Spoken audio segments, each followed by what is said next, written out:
السلام عليكم ورحمة الله وبركاته. أهلا وسهلا بكم في قناة المهندس للصيانة. النهاردة إن شاء الله هنشرح إزاي نظبط ترموستات تلاجة توشيبا بحيث إن إحنا نحافظ على التلاجة وكمان ما نستهلكش كهرباء كتير، وكمان نحافظ على الأطعمة اللي بتكون داخل التلاجة.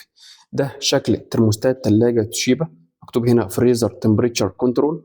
معانا مستويات 1 2 3 4 5، اقل حاجه واحد، بعد كده لو احنا حابين نعلى شويه اتنين، وهكذا تلاته، وهكذا اربعه، واعلى حاجه بتكون رقم خمسه. الثرموستات ده هو المسؤول عن تشغيل وايقاف الكمبرسور. اول ما يحقق درجه الحراره المطلوبه بيبدا ان هو يفصل الكمبرسور. يعني اول ما الترموستات ده يحقق درجه الحراره المطلوبه يبدا ان هو يفصل الكمبرسور عن طريق فالف كده بيكون موجود داخل الترموستات. يبقى الترموستات ده وظيفته هو فصل وتشغيل الكمبرسور عن طريق الفالف اول ما يحس ان التبريد خلاص داخل الثلاجه تمام، على حسب طبعا الرقم او على حسب الليفل اللي انت هتظبط عليه الترموستات، فيبدا ان هو يفصل الكمبرسور. وطبعا بعد شويه او لو فتحت باب او بعد مثلا لو في سخونيه دخلت الفريزر او الثلاجه يبدا ان هو يشغل الكمبرسور تاني.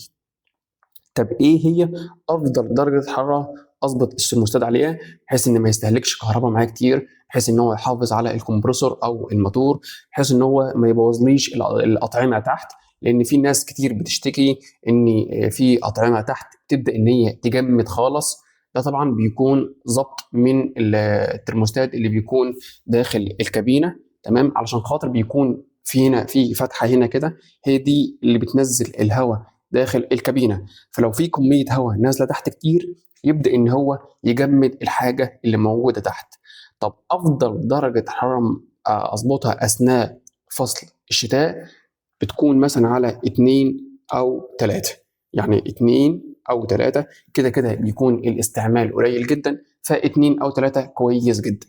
واثناء فصل الصيف نخليها 3، ما نعديش على 4، ما بين 3 و4 ماكسيمم، علشان خاطر طبعا بيكون الاجواء سخنه جدا، فحضرتك ما تجهدش الموتور، وده طبعا هيأثر على الكمبرسور وكمان هيأثر على استهلاك الكهرباء وهيكون لود على الكمبرسور.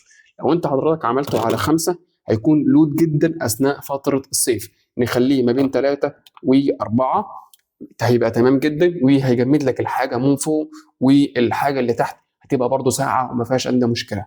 فقلنا زي ما قلنا ما بين 2 و3 اثناء فتره الشتاء، و3 و4 اثناء فتره الصيف. ما نعلاش اكتر من 4 علشان خاطر كل ما نعلى كل ما نزود مده تشغيل الكمبرسور، فده هيديني لود على الكمبرسور وهيديني اعطال كتير جدا. كباس هيسخن، ممكن يفصل مني اوفرلود اللي هو حمايه. فنتجنب كل الكلام ده بحيث ان احنا ما يعني الاكره دي ما تكونش على 5، نكون على 4 او 3 كويس.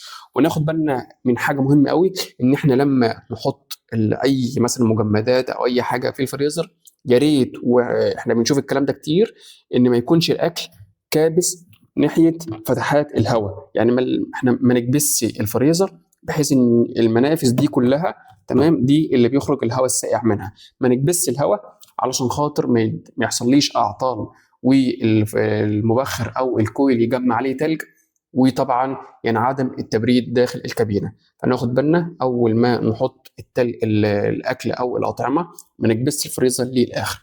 ده بالنسبه لازاي نظبط ثرموستات الفريزر. ننزل بعد كده للكابينه. الترموستات دي او الفتحه دي المسؤوله عن فتحات الهواء اللي بتكون من فوق لتحت. ده مخارج الهواء عشان خاطر الهواء ينزل من فوق لتحت، عشان خاطر يسقع لك الكابينه من تحت. طبعا هنا 1، بعد كده 2 3 4 5 6، واعلى حاجه 7. طبعا حضرتك هتبدا تظبط مثلا على 3 وتشوف الاكله، هل الاكل ده ساقع جدا ولا محتاج ان هو يسقع كمان شويه. لو انت لقيته ساقع جدا تبدا ان انت تقلل مثلا على 2.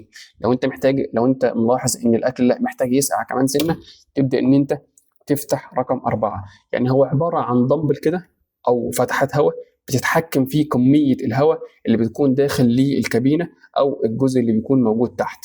يعني عباره عن فتحات هنا كده مثلا، وبرضه فتحات هنا كده، وفتحات. الفتحات دي كلها بيكون هنا عباره عن زي نظام دمبر كده، المسؤول عن انا مثلا هنا اقل هواء ينزل تحت، بعد كده عليت شويه، بعد كده عليت اكتر، بعد كده عليت اكتر واكتر. فممكن نلاحظ ان في ناس بتشتكي ان الكابينه او الاطعمه اللي بتكون موجوده تحت بتجمد زياده عن اللزوم، وده طبعا ده مش مطلوب. فابدا ان انا اقلل من كميه او فتحه الهواء اللي بتكون نازله من تحت. يبقى احنا عرفنا ان الترموستات ده هو المسؤول عن كميه الهواء اللي بتكون نازله علشان خاطر تسقع لي الحاجه داخل الكابينه. ونبدا ان احنا نظبطها مثلا على 3 او على 4، ونبدا ان احنا نشوف هل محتاج الاطعمه انها تسعى اكتر من كده شويه، ولا بتجمد فبحتاج ان احنا بقلل شويه. يبقى ده كان الفيديو بتاعنا النهارده، واتمنى ان يعجبكم، وما تنسوش تدعمونا. والسلام عليكم ورحمه الله وبركاته.